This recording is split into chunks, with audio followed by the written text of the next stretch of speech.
Hi, everybody. Clark from Thrive Physical Therapy and Wellness in Richmond, Virginia. And this is Strive to Thrive, your weekly podcast designed to help improve your health, increase your success, and help you thrive in life.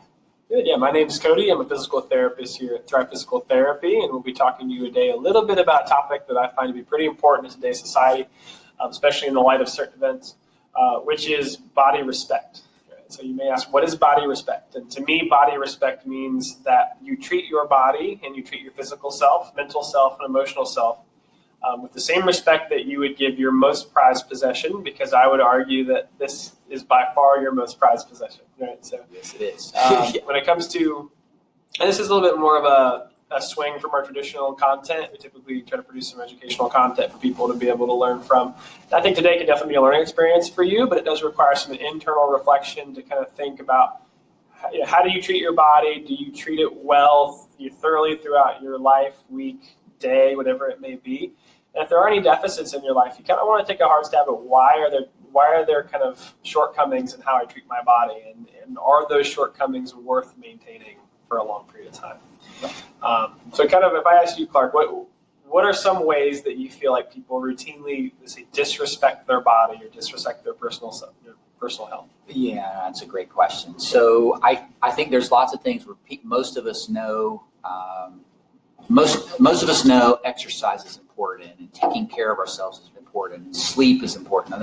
Most of us know some of the things that we get intellectually that's really important.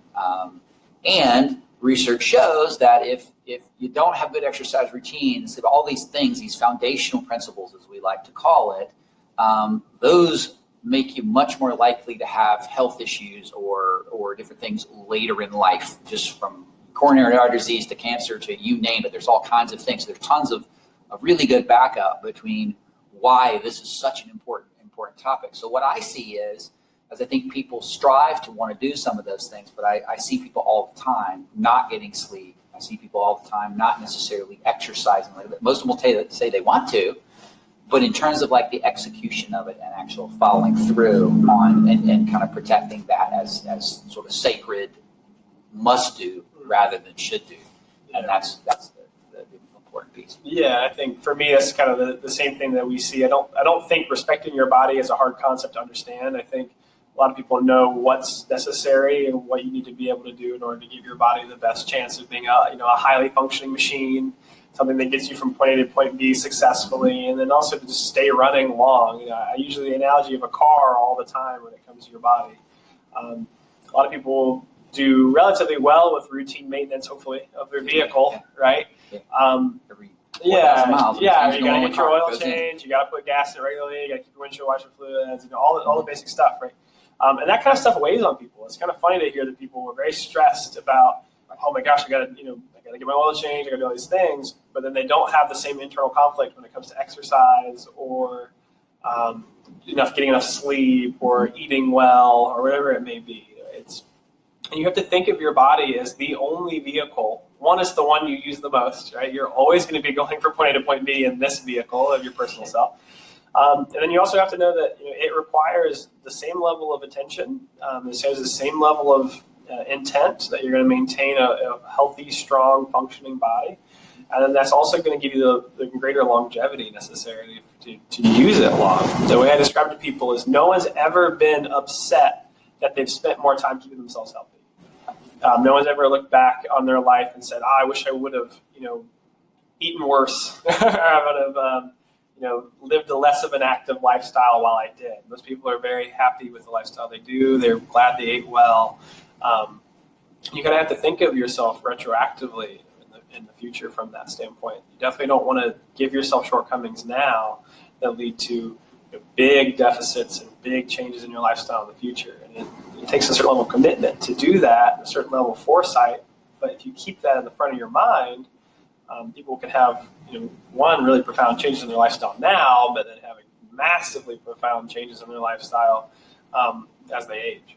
Yeah, I think you hit on it perfectly. I think so. I take my car pretty religiously, partially because there's a little light that goes off that says oil life exhausted, basically a little red light, right? So it tells me, and just intellectually, I don't want to have problems with my car because I don't want it to be broken down on the side of the road. I don't want my family. I don't want to be the car where we're traveling and something happening, right? So that feels like a tangible thing. Well, here's the thing with us as people, like that many times the negative effect of a lifetime of not eating well and not exercising, not taking care of your body, it catches up with you, but it catches up with you years down the road, right? So it doesn't feel like a clear and present immediate danger. Because of that, you have to actually mentally do the math there and go, okay, well, what is going to happen if I do X, Y, Z things? And then we let those, because it's not an immediate thing. It's like people that, okay, easy example, you start smoking. Well, you don't become unhealthy and get emphysema or shrivel up, and you see somebody who's had a lifetime of smoking, but they don't look that great, right? They have health issues and those kind of things, but that doesn't happen immediately. It happens over time. So I think there's ways to do this, but you have to think ahead, like what does this do, and take that same level of urgency into it. All the time. The urgency should be now. I mean, the urgency is you're putting money in the bank toward a healthier lifestyle now with every action that you take. And every action that you take can also take money out of that account. If you pick up a bad habit or start eating fast food on your way to work every day for breakfast, you're taking money out of that bank, and you're officially impacting future you significantly and current you quite a bit as well if we took your blood values. Yeah, absolutely. So, but I just think the importance has become in today's society that there's a lot of external anticipation or a lot of external reward for what we do. A lot of time you see the big house, the big car, or new car, the lavish toys, the accessories, right? And it all looks like success. It all looks like happiness. It all looks like that's the reward. That's what I want. And we look at those external constraints and we say, how do I get there? And usually it's a sacrifice of our own personal time, sacrifice of our sleep. We have to work more, sacrifice of our family time, or I can't spend as much time in the kitchen cooking, preparing meals because I really want to get out and get that new kayak or that new, that brand new Mercedes or whatever it may be. Right? So you need to think about your body as the only object that you're going to carry with you until the end of your days. It's the only thing that stays with you throughout thick and thin. You can't sell it necessarily. And you need to think about maintaining this. This is the true possession we own. It's the only thing that we can really have complete ownership of until the end of our time. And if you take care of it well, it'll take care of you. And it'll tend to give you a much more happy and successful life, throughout all of your years. Yeah. And how's the saying go? If you don't have your health, right, you don't have anything, right? So our basic foundational here, if you are not healthy, if you don't have your health, something happens from a health standpoint, you can't do anything else. You can't do things for others. Yeah. And I think that level of urgency needs to be something that you take into to your daily routine. And the other tendency is we all tend to do things for others. And many times we take care of everybody else, or we wait for this to be perfect, or, I got this in order, then I can do that. Like there's a step, it's like this, then that. Well, many times we're waiting for us to have time or to feel like exercising or whatever. Like we wait for these things to happen. But the thing is, that's not really how real world works, right? How physiology works. It's never going to happen, right? And then, so you have to think ahead and project down, like, what do you do now in this moment? So here's the other thing. Like, yes, you want to prevent these things, but the other part is how you take care of yourself affects how you show up. If you have energy and you're healthy and you're mentally in a good place, like what's your best you? How do you show up? Well, that's in the immediate, it's exercising, eating well, and all those things. Those clean fuel, you're not going to drive a car to California on a sports car on crappy fuel. You're going to take care of it, right? Something you value, you're going to take care of. And that's what you really, is what he's trying to convey to you. Yeah. You got to take that, and then you protect that time. You have more to give to others. And then the other thing is you're going to get the energy and feeling better and all those things. You're not going to get that later. You're going to start to get that fairly immediately once you start to adopt these habits. So it's not just the possibility of future problems. It's what do you want to feel like right now? How do you want to show up right now? And if you can put some of these habits and some of these in place and just protect it and treat it just like you're saying, that is going to have a profound effect on what your day is like and what your experience is like and how people perceive you and how you behave towards other people. So this is a little bit of a challenge plus a podcast, right? Right. I read this, and it's kind of an interesting thing I read not so long ago that stated that if everyone treated their bodies like a professional athlete would, this is someone who relies on their body primarily for their source of income, right? So they have to be healthy, they have to be well performing to be able to make the money that they do. So if everyone treated their body like a professional athlete, like they relied solely on their physical presence to be able to stay functioning, provide for their family, you'd probably sleep more, and you'd probably eat better, and you'd probably hydrate well, and do all the things that we preach and that you see online, and everyone talks about healthy habits. So the challenge I thought was really interesting, and I'm hoping to try myself here soon, because I know I could make some leaps and bounds in this regard too. I think we all could treat our bodies a little bit better. I'll second that too. Yeah, when you get caught in the constraints of work and family and tasks and other things, it is easy to lose sight of that longer prospect or immediate goal. But I will say, if everyone could treat their bodies like a professional athlete would, get your 8 hours of sleep, exercise daily, recover well with proper nutrition, fuel well, prepare the next day like you're about to go through a vigorous exercise session every day. You treat yourself like you have to perform, as you should, and then you may feel a very immediate effect from doing this lifestyle, and then just know that the changes down the road and the experiences that you gain from that is important. Because I don't think you really understand, and this is something personally I've experienced, you don't really understand how good it feels to live a lifestyle of someone who focuses on body health or wellness than you do until you experience it for a couple of weeks. It can't just be like, oh, I did it for 2 days, and you may feel the change, but you may not feel the positive effects until you've done it for a bit. So right. I think that's really important. Right, and I think that the prevention of potential problems and all those things, that's actually the icing on the cake. Mm-hmm. What really is in the moment, and if you do it for a period of time, you feel the direct benefits of it, and it has the potential for a very profound effect on your life. And I actually sat down with a professional athlete not long ago when we were talking about life goals and just talking about 3-year plan, 5-year plan, 10-year plan, and trying to help structure some of that. And we had the conversation, like, what's most important? And he said, plain and simple, my body.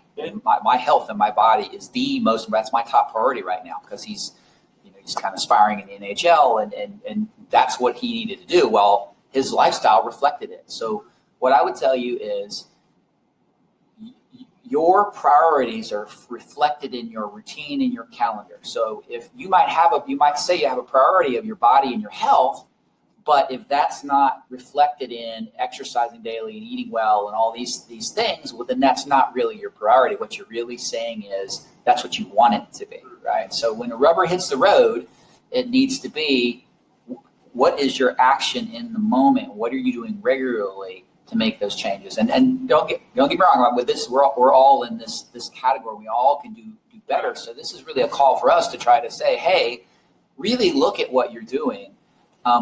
What do your actions on a daily basis and over a consistent period of time, what do those actions say are your priorities? Because if it's we get hung up in life and work and all that, well, then that's actually your priority. Or whatever other habit you have that's maybe negative, well, that's your priority. So you have to look at it that way, and you have to kind of take a very concrete way of looking at it. And you get to whatever that's less abstraction. I'd say more not complex, but more to the point action taking, where with this time frame, I'm going to spend this amount of time working on myself, and then blocking out that time to know that this time is going to be there for you is going to make it a lot easier. So that's kind of our kind of quick spiel about body respect. Something that's been on my mind a little bit more is we've been spending a little bit more time inside with the COVID-19 crisis, and I think I've been trying to spend more time making sure that I'm giving myself the right care that I need, since my routine has changed very dramatically. And so it's a little bit more challenging than it has been in the past, because I had to adapt a bit. At the same time, I feel like the principles are still there, and the thought processes at the core of it have to still remain the same. And if you spend time on your body, you focus on your health and your wellness, then you will never regret it. If you go out and buy that brand new sports car, or you buy that brand new bag of golf clubs, to improve your golf game, there's a good chance somewhere down the road you may say, I wish I would have spent more time, doing things that may promote my health and wellness from a long-term benefit. Yeah, And the thing I would piggyback on that statement is doing for others needs to start with doing something for you, because you've got more to give and you'll be there longer and all those things. And your life experience is going to be better the more physically active, more physically capable, the healthier. You've got a certain amount of time. We never know how much time we have. You want to make the most of that time and be showing up as your best self, which starts with the foundational stuff. And I think all of us need to know that. All of us need to honor that and work towards that in a major way.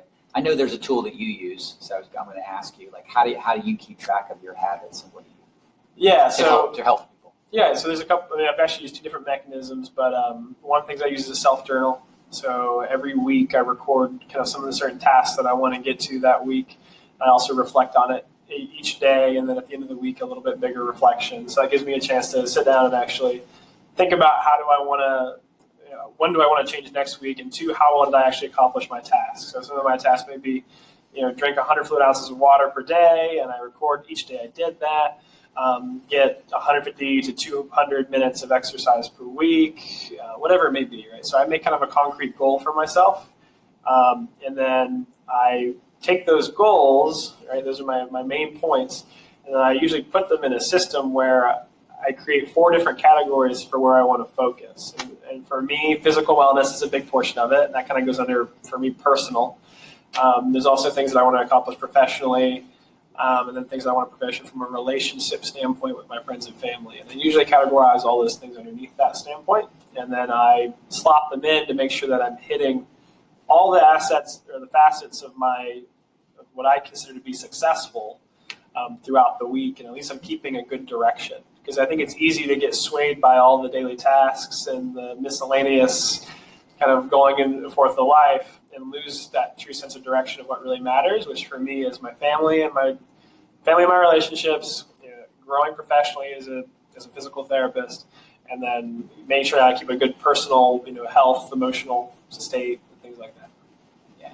And one component of that is, and what system you use, the key is to have a system, but one part of that is like a rhythm tracker where your habits, where maybe there's 2 or 3 habits that you want: drinking water, exercising, whatever. Well, you write those in, and then you kind of tick mark the days that you do those. So that way you get this very concrete black and white way of, are your daily actions moving you towards where you want to go? And then the cool thing about it is once you start to do it, you see how well you're doing. If you're hitting it, great, you're encouraged, you build some momentum. If you're not, well, you see it. But it's a way of kind of ferreting out. And the cool thing about it is when you start to do it, then you get encouraged and you start to build momentum, and then you make more good choices and you want to stay down that road. So very nice tool. So absolutely. Well, thank you guys so much for listening. I do recommend that if you have any issues or if you have questions about setting up a plan for yourself or using a system that may help you work toward better habits, we do offer life coaching here at Thrive Physical Therapy. It's an awesome service that is provided by both Margaret Johnson and Clark Tanner. They can kind of help you talk through goals, talk through how to set up a good system for you to get good habits in place, and then work toward treating your body with the respect it deserves. Please leave some comments below if you've either experienced certain daily habits that you do that tend to give your body more respect, or if you have any questions for us pertaining to other facets of daily life habits that may treat your body better. So appreciate you guys listening. That was your Strive to Thrive podcast on body respect, and we'll hopefully give some more information to you guys next week. Thanks for listening, guys. Thanks. Take care.